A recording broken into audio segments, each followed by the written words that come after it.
बहुत ही सही जगह क्लिक किया बच्चों आपने। अब जो हम करने जा रहे हैं ध्यान समझिएगा, क्वेश्चन नंबर 8 एक्सरसाइज 7.2 चैप्टर 7। ये मोस्ट इंपॉर्टेंट क्वेश्चन है, क्वेश्चन नंबर 8 बेटा। तो प्लीज आप लोगों से रिक्वेस्ट है इस क्वेश्चन को ध्यान से समझे, बहुत अच्छी तरीके से समझे।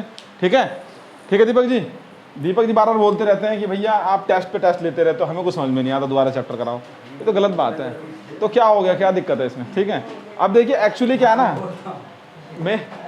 मेन बात ये है, देखो होता क्या है, जब मैं बताता हूँ तब तो हाँ हाँ कर देते हैं, बाद में प्रैक्टिस नहीं करते, इसलिए समस्या होती है थोड़ी। कोई बात नहीं। इधर देखो, सबसे पहले हम क्या करेंगे, ध्यान समझिएगा बच्चा। सबसे पहले हम क्या करेंगे, एक लाइन लेंगे। ठीक है, पॉइंट हमारा हो गया ए और बी। ठीक है, यहाँ पर पॉइंट कितना, -2, और बी है हमारा 2, -4। ठीक है बच्चा, उसके कह रहा है find the coordinate of P. P निकालना मुझे x, y। अब हमें ये नहीं पता रेशो कितना है, तो हमें ना ही उसने कुछ दे रखा है, मगर एक कंडीशन दे रखी है बेटा। देखो कह रहा है a एंड b दे दिया हमें respectively, find the coordinate of p such that AP is equal to कितना दे रखा है बच्चा, 3/7 AB है ना। P lies on the same segment, मतलब उसी लाइन पे लाई कर रहा है, कहीं ऊपर नीचे मौज नहीं ले रहा वो, उसी लाइन पे। ठीक है, वही हिंदी में भी है ये सेम, A और B क्रमशः दे रखे हैं, तो बिंदु P के निर्देशांक याद करो ताकि ये है। ठीक है, अब देखिए इधर, अब इसमें क्या करेंगे बच्चा, 7 को इधर भेजो। ए बी को क्या लिख सकते हो, AP प्लस PB लिख सकते हैं, लिख सकें ना, लिख सकें। AB जो है वो AP प्लस PB है। ठीक है, तो 7AP, यहाँ आ जाएगा 3AP प्लस 3AP, भाई भाई एक तरफ, बहन बहन, गधे और घोड़े। तो कितना हो जाएगा बेटा, 4 और 3, इसको नीचे ले आओ, AP अपॉन में 3 रेशो।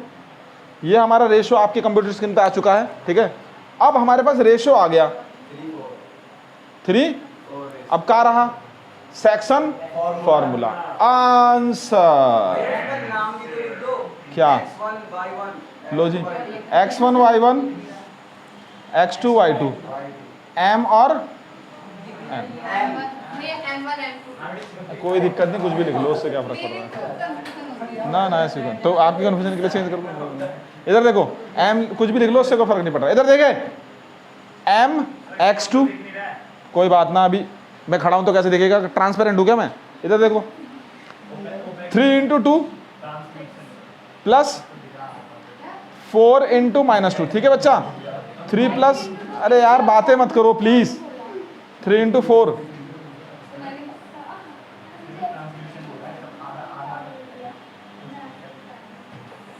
अब देखो बच्चा, 3 दूनी 6 और 4 दूनी 8, तो 6 - 8 कितना आएगा, 2, 4 × 12 और -2।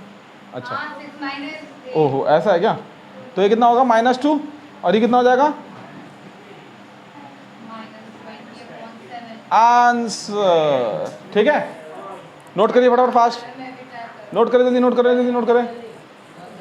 है दीपक जी, दीपक जी, एक दीपक जी की बातों पे एक बच्चे ने क्वेश्चन ऐसे पूछा था, आप लोग नोट करते ना। एक बच्चे ने पूछा, हाँ मैं जी, कि भाई सर जी हम बोलिए, हमने कहा बताते हैं भाई, बताइए सर जी, एक क्वेश्चन है, बोलिए।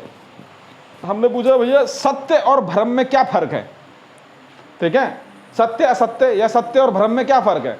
तो बच्चा वो जो है बोलता है कि सर जी आप पढ़ा रहे हैं, ये एक सत्य है, बहुत बड़ा सत्य है, और आपको समझ, हमको समझ आ रहा है वो आपका भ्रम है।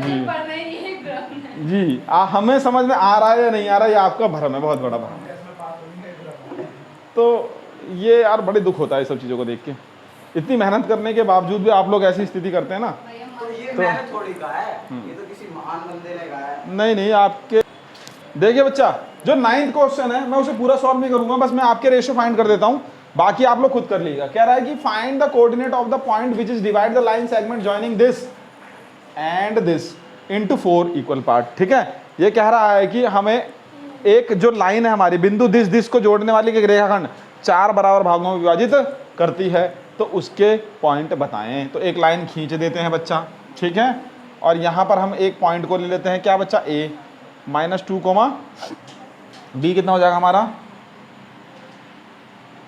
ठीक है बच्चा, अब ध्यान से देखिए, 4 बराबर भाग कर लो, 1 हो गया। थोड़ी यार उधर वाला रुक जाओ, उसे बड़ा करो, ठीक है, नहीं तो चिल्लाओगे तुम, भैया बराबर ना है, मान के चलो बराबर है, अभी भी ना है, कोई बात ना, बराबर मान लो आप, ठीक है, ठीक।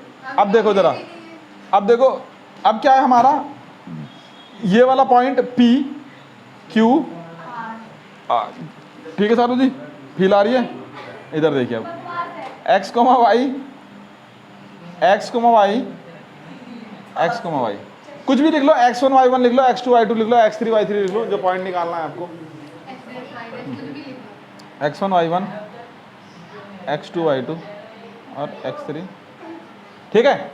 ये हमारे 3 पॉइंट हो गए। अब इसका क्या करना है, तीनों पॉइंटों को निकालना है, हमें क्या करना है बच्चा, निकालना है। तो रेशो मेन मुद्दा है इसका, आप किस रेशो में इसमें डिवाइड करेंगे वो देखना है। जैसे P रेशो है हमारा, P पॉइंट है, तो देखो इधर कितना भाग है, 1, इधर कितना भाग है, 1, 2 और 3, तो इधर हो जाएगा बेटा 1:3।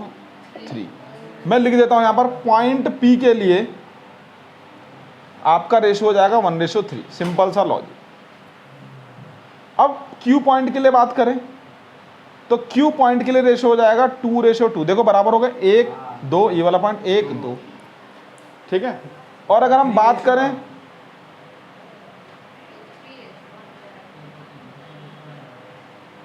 इसका हो जाएगा कितना, 3:, बस ये रेशो पुट करो, रेशो आ गए हैं, पॉइंट अपने आप ही आ जाएंगे, काम खत्म। और क्या जी, बस इतना सही था, ठीक है। क्वेश्चन नंबर 10 में नोट नहीं कर रहा हूं, इसी में समझा देता हूं, इसे नोट कर लो फटाफट जल्दी, जो नोट करना है, ठीक है। ऊपर वाला रब कर दूं, समझ में नहीं आया बच्चा, बताओ जरा कहां दिक्कत है, दोबारा बताऊं। देखो मैंने ये बोला कि कोई भी पॉइंट जो है उसे 4 बराबर भागों में बांट रहा, 2 पॉइंट को एक लाइन में 4 बराबर भागों में बांट रहा हूं, है ना। तो 4 बराबर भागों में बांटेगा तो मेन मुद्दा ये है कि रेशो अगर आगे हमारा तो काम बन जाएगा, ठीक है। तो P हमने लिख लिया x, y, तो ये वाला पार्ट 1, 3 बराबर है, कुछ भी वैल्यू हो, 5 सेंटीमीटर 5 सेंटीमीटर 5, 3 सेंटीमीटर 3, कुछ भी हो, उससे कोई फर्क नहीं पड़ता, रेशो तो बराबर ही आएगा। तो ये एक पार्ट, एक 3 पार्ट, तो इसका रेशो हो गया 1:3, क्योंकि तीनों पार्ट को जोड़ोगे ना तो एक एक रेशो बनेगा, तो 3 आ गया। ऐसे बीच वाले में 2:2 और इसे इधर वाले में क्या होगा 3:, ठीक है। क्वेश्चन नंबर 10 जो है बच्चा, उसे देखो जरा, find the area of rhombus of the vertices this taken in order this. देखो 10th क्वेश्चन जो है, ध्यान से देखिए, 10th रब कर दूं, 10th क्वेश्चन देखो क्या कर रहा है, एक रोम्बस बनाओ बेटा, काजू कतली, अभी रक्षाबंधन पे खाए, नहीं लग रही, कोई बात नहीं, मान लो ना, ठीक है। D1 और भैया एरिया ऑफ रोम्बस क्या होता है,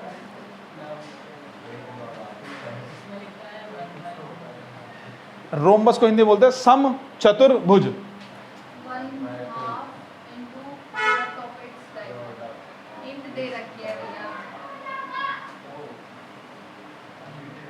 ठीक है। तो क्या होगा,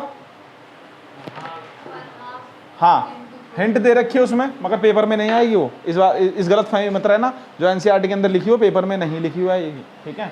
तो क्या होगा, हाफ ऑफ, हाँ D1 into D2 product of diagonal. बस बेटा आपको क्या करना है, ध्यान से देखिए, पॉइंट हमारे निकाल लीजिए, ये तो हो गया था, कोई बात नहीं।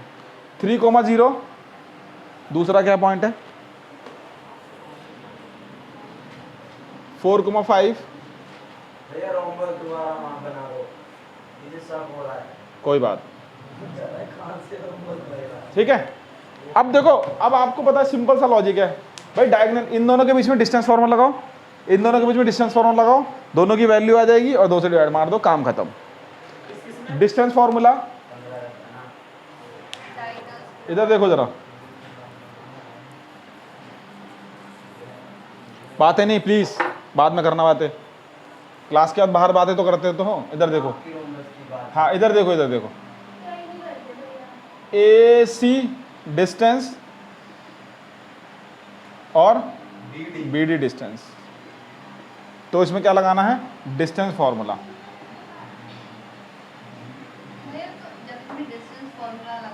या दूरी सूत्र, कोई बात नहीं, क्या हो गया तो दे दिया, तो कोई दिक्कत है? पेपर में नहीं, पेपर में क्या आपसे बता के एक्सरसाइज 7.2 से आया ये क्वेश्चन, पागल कुत्ते ने काटा उसे, ठीक है? वो किससे भी आएगा उससे कोई मतलब नहीं, आपको समझना।